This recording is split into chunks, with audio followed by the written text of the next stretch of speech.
Medicine ই health কেয়ারে আপনাকে স্বাগত জানাই। আজকে যে মেডিসিন তথা ঔষধের বিষয়ে আলোচনা করব তা হলো ভিগোর ফোর্স জেলি। এই ভিগোর ফোর্স জেলি কী কাজ করে, কীভাবে খেতে হবে, এর সাইড ইফেক্ট আছে কি না ইত্যাদি সমস্ত তথ্য জানতে পারবো আমরা আজকের এই ভিডিওতে।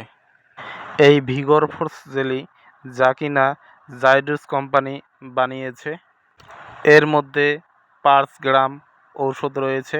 যদি এর প্রিপারেশনের কথা বলি তো সেক্ষেত্রে সিডেনাফিল অ্যান্ড ডেফক্সেটিন ওরাল জেলি বেস দেওয়া রয়েছে। যদি এর কম্পোজিশনের কথা বলি তো সেক্ষেত্রে 5 গ্রাম কন্টেইনে সিডেনাফিল 100 mg এবং ডেফক্সেটিন হাইড্রোক্লোরাইড 60 mg বেস দেওয়া রয়েছে।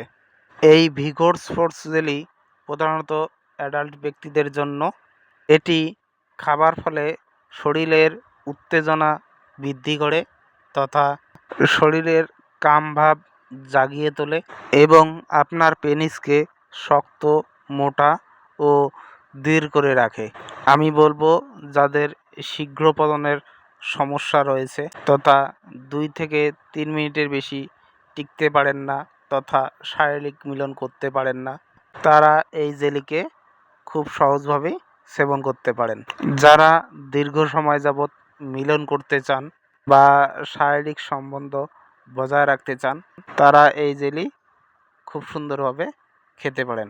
এতে আপনার পার্টনার খুব সুন্দরভাবে স্যাটিসফাইড হবে এবং আপনিও খুব সুন্দরভাবে ওয়ার্ক করতে পারবেন। যদি এই ভিগোরস ফোর্স জেলির সেবনের নিয়মের কথা বলি তো সেক্ষেত্রে এটি মিলনের 20 থেকে 30 মিনিট পূর্বে সেবন করবেন। এটি শুধুমাত্র পুরুষদেরই জন্য। তবে মনে রাখবেন, এটি সেবনের ফলে আপনি দীর্ঘ 1 ঘন্টা যাবৎ ওয়ার্ক করতে পারবেন। তবে এই জেলি ব্যানানা, চকলেট, স্ট্রবেরি বিভিন্ন ফ্লেভারের পাওয়া যায়। আমরা প্রধানত আচার যেভাবে খেয়ে থাকি ঠিক একইভাবে এই জেলিকে আচারের মতন করে চেটেপুটে খেতে হবে। এতে মুখের দুর্গন্ধ দূর হয় এবং মুখের মধ্যে সুগন্ধি ফুটে তোলে। এর ফলে পার্টনার লিপ কিস করতে আগ্রহী হয়। তবে আমি বলবো যাদের বয়স 18 বয়সের ঊর্ধ্বে তারাই এই ভিগোরস ফোর্স জেলি সেবন করবেন। তবে যদি এর সাইড ইফেক্টের বিষয়ে বলি তো সেক্ষেত্রে এটি সেবনের ফলে হালকা মাথা ঘোরা বা মাথা ঝিমঝিম করা, শরীরে ক্লান্তি ও অবসাদ লাগা ইত্যাদির মতন নর্মাল সাইড ইফেক্ট দেখা যেতে পারে। তবে আমি বলবো যাদের ব্লাড প্রেশারের সমস্যা রয়েছে, হার্টের সমস্যা রয়েছে, তারা এই জেলিকে সেবন করবেন না।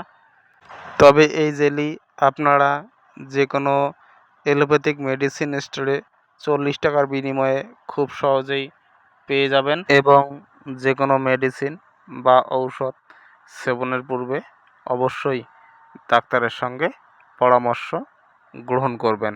সুস্থ থাকবেন, ভালো থাকবেন।